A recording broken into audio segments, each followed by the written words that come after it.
Welcome, everyone, to Catholic Sunday Scriptures in Context. This is a ministry of the Augustinian Order and St. Paul Parish in South Philadelphia. Today we focus on the first Sunday of Lent, February 17th, 18th.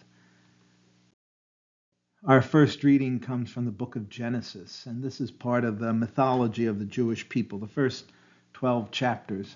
And what the Jewish people were trying to do is to say how their God, Yahweh, was different than the gods of other people. So their story, they took some of the stories of other peoples and then put them in the terms of Yahweh and how God was the creator and judge of the entire world. And the story here with Noah and the ark is that God could have wiped out a creation for their infidelity, but he chose to save the good, and he promised not to destroy them. And that's what made the God of the Jewish people different than the gods of other people who wiped them out and off the face of the earth.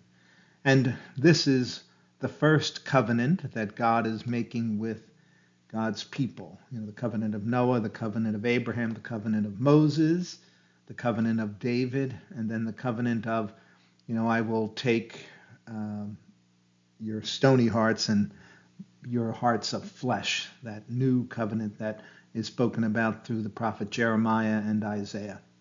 And the story here is one of a new beginning, and it is always was used in the early church as a symbol of baptism, the flood, and that the church sometimes was akin to the ark. It's what saves you when the world of evil surrounds you.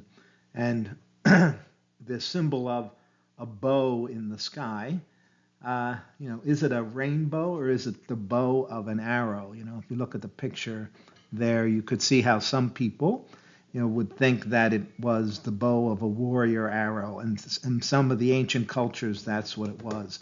And so the reading says God put the bow in the sky to remind us. As you could see here, and the word covenant is prominent in today's reading. And as I mentioned to you, this is the first covenant. And I will establish my covenant with you, but never again shall all bodily creatures be destroyed. There's the word bow in the sky.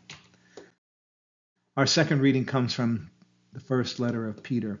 And the speculation is that this really was a homily about baptism.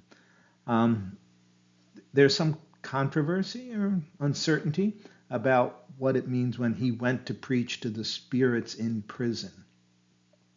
And one of the explanations, sort of more recent 20th century explanations, is that you needed to understand Jewish cosmology. There was the earth, then there was this middle step to heaven, and then there was the eventual heavens.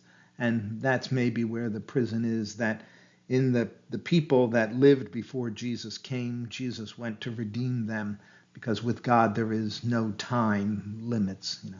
And the message seems to imply that the resurrection of Jesus was for all people at all times.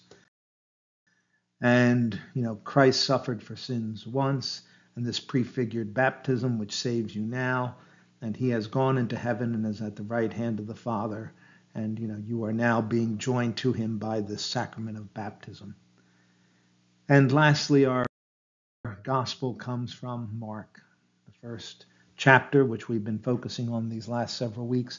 And without detail, Mark talks about Jesus going into the desert. In Matthew, and Luke, we have much more detail about this 40 days in the desert. And the 40 was a symbolic number.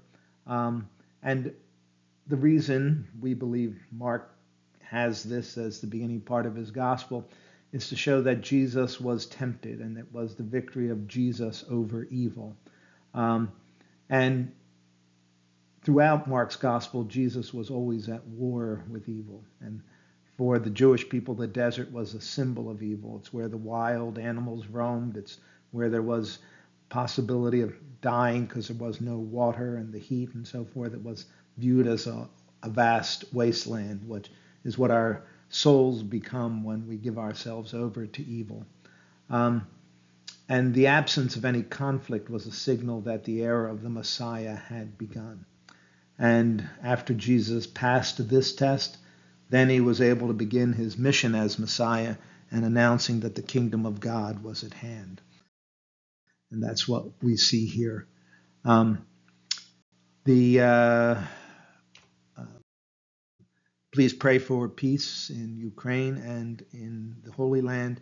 And if you think this can be helpful to someone, please pass it on. Thank you very much.